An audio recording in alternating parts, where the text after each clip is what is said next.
তোমাদের পূর্বে যত বুজুর্গ ছিলেন, নেককার বান্দা ছিলেন, এটা ছিল তাদের কমন বৈশিষ্ট্য। এটা তোমাদেরকে তোমাদের রবের নিকটবর্তী করে দেবে, পাপ সমূহকে মোচন করে দেবে এবং পাপ থেকে তোমাদেরকে বিরত রাখবে, বারণ করবে। তাহলে রাতের বেলার সময়টা এটাকে কাজে লাগিয়েই অতীতে যত সালেহীন ছিলেন, নেককার বান্দারা ছিলেন, তারা যে আল্লাহর নৈকট্য প্রাপ্ত হয়েছেন এই হাদিস থেকেই বুঝে আসছে। একইভাবে সূরা মুজাম্মিলে আল্লাহ জানাচ্ছেন, ইন্না নাশিআতাল লাইল, ওই কিয়ামুল লাইল মানেও যা, তাহাজ্জুদ মানেও যা, আর নাশিআতুল লাইল মানেও তা। ইন্না নাশিআতাল লাইল হিয়া আশাদ্দু ওয়াতআও ওয়া আকওয়ামু কিলা, নিশ্চয়ই রাতের বেলার নামাজ অর্থাৎ তাহাজ্জুদ সেটা প্রবৃত্তিকে দলনের ক্ষেত্রে, নফস এবং খাহেসাতকে দমিয়ে দেওয়ার ক্ষেত্রে বড় এফেক্টিভ, বড় কার্যকর। তার মানে রাতের বেলার সময়টাও সময়, দিনের বেলার সময়টাও সময়, তবে এই সময়টার এমন বিশেষ গুরুত্ব আছে যে এটাকে কাজে লাগাতে পারবে সে তার নফস খাহেসাতকে দমাতে পারবে, যে এটাকে ঠিকভাবে কাজে লাগাবে সে আল্লাহর নৈকট্য পাবেই পাবে। তাহলে এভাবে প্রতিটা অংশেরই আলাদা আলাদা মূল্য আছে, আলাদা আলাদা গুরুত্ব আছে। তা আমাদের জীবনের যতগুলো সময় আছে এর মধ্যে আমি মনে করি অতি মূল্যবান একটা সময় হলো এই তালিবুল ইলমের জামানাটা। হ্যাঁ, এর মানে এটা না যে আপনারা দাওরায়ে হাদিস শেষ করলেন, ইফতা শেষ করলেন মানে তালিবুল ইলমের জামানা শেষ হয়ে গেল। আমরা তো একটা শব্দ ব্যবহার করি, এমনি রেওয়াজ হয়ে গিয়েছে হিসাবে করি, ফারিগুত তাহসিল। তাহসিল মানে হলো অর্জন করা, আর ফারিগ মানে হলো শেষ করে দিয়ে অবসর হয়ে যাওয়া। ফারিগুত তাহসিল মানে আমার যা কিছু হাসিল করা ছিল সব হাসিল করা খতম হয়ে গেছে, এখন বাকি জীবন পায়ের উপর পা তুলে বসে খাওয়ার মনে হয় সময় এসেছে। সাইয়্যিদ আহমদ পালনপুরি রাহমাতুল্লাহ আলাইহি দুষ্টুমি করে বলতেন, আরে ভাই ফারেক তো মানুষ বাথরুম থেকে হয়, এলেম অর্জন থেকে আবার ফারেক কিভাবে হয়? এলেম অর্জন থেকে তো মৃত্যুর আগ পর্যন্ত ফারেক হওয়ার কোনো সুযোগই নাই, কারণ বিশুদ্ধ হাদিসে আছে, আল্লাহ রাসূল বলেন সাল্লাল্লাহু আলাইহি ওয়াসাল্লাম, লা ইয়াশবা'আল মুমিনু মিন খাইরিন ইয়াসমাউহু হাত্তা ইয়াকুনা মুনতাহাহু আল জান্নাহ।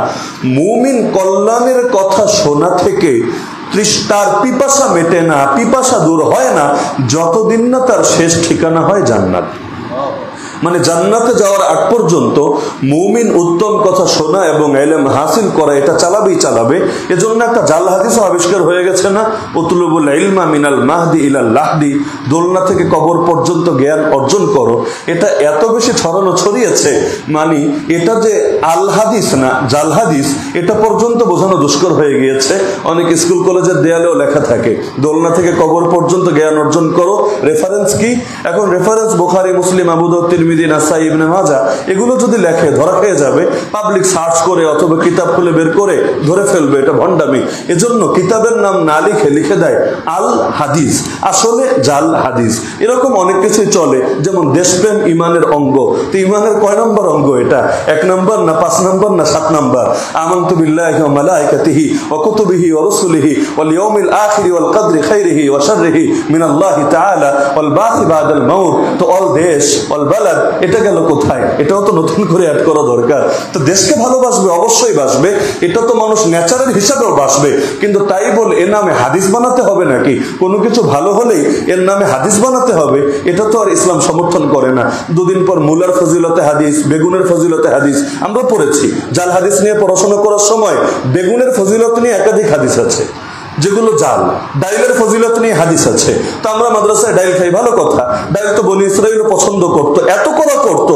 আল্লাহ যখন মান্না সালওয়া খাওয়াতেন, মান্না সালওয়া ভালো লাগতো না, তারা আফসোস করতো, আদাসিহা ও বাসালিহা, পেট চাই, ডাইল চাই, এই চাই সেই চাই। তো ডাইলের প্রতি একটা আকর্ষণ তো তাদেরও ছিল, সেই হিসাবে আমরা খাই।